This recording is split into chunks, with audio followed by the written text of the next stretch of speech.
Dans chacun des modules, vous avez le cours pédagogique organisé en 3 parties et se rajoutent des cas cliniques, comme tu l'as dit, que vous pouvez aller voir à l'envie. Et nous avons ajouté des conférences spécifiques sur des domaines qui dépassent le digital, mais qui vous sont utiles pour pouvoir le mettre en œuvre. Absolument. Ça, c'est important.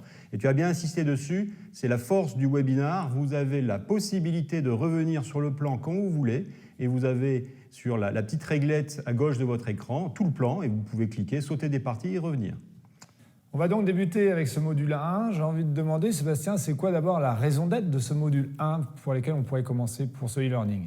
Exactement. La raison d'être, c'est comprendre la logique thérapeutique du concept 2D, 3D, 4D. Logique thérapeutique, c'est la manière de soigner les gens avec des outils digitaux actuels. Et on va le comprendre, ce qu'on souhaite vous transmettre, c'est bien comprendre qu'il y a une logique de communication, d'éducation du patient, de manière à ce que le patient adhère à nos projets de traitement. Absolument, c'est vraiment ces deux notions, la thérapeutique et la communication, qui vont permettre de mettre en œuvre l'ensemble de ce concept. On va voir le concept, on va voir l'intégration clinique, on l'a vu, avec notamment un détail très spécifique sur la première consultation.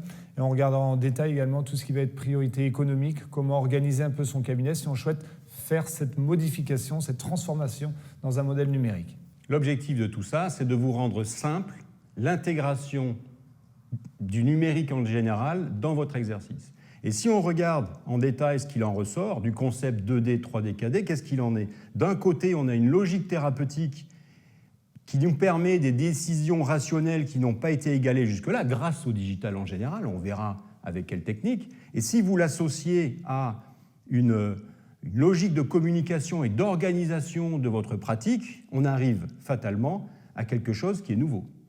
C'est très modestement d'ailleurs une nouvelle manière de travailler puisque nous allons véritablement changer nos approches, qu'elles soient cliniques, organisationnelles, et tout ceci va vous être détaillé dans ce module pour changer non seulement nous, mais également l'ensemble de l'équipe, on y revient, que ce soit votre équipe soignante, que ce soit le laboratoire, tout ceci va être forcément lié pour aborder cette nouvelle façon de travailler comme on l'a dit.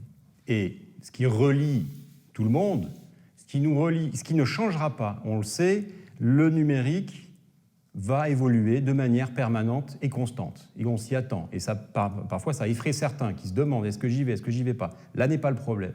Il y a une chose qui ne changera pas, qui sera toujours permanente, c'est notre raison d'être. La question est de se poser la question pourquoi est-ce qu'on fait cela?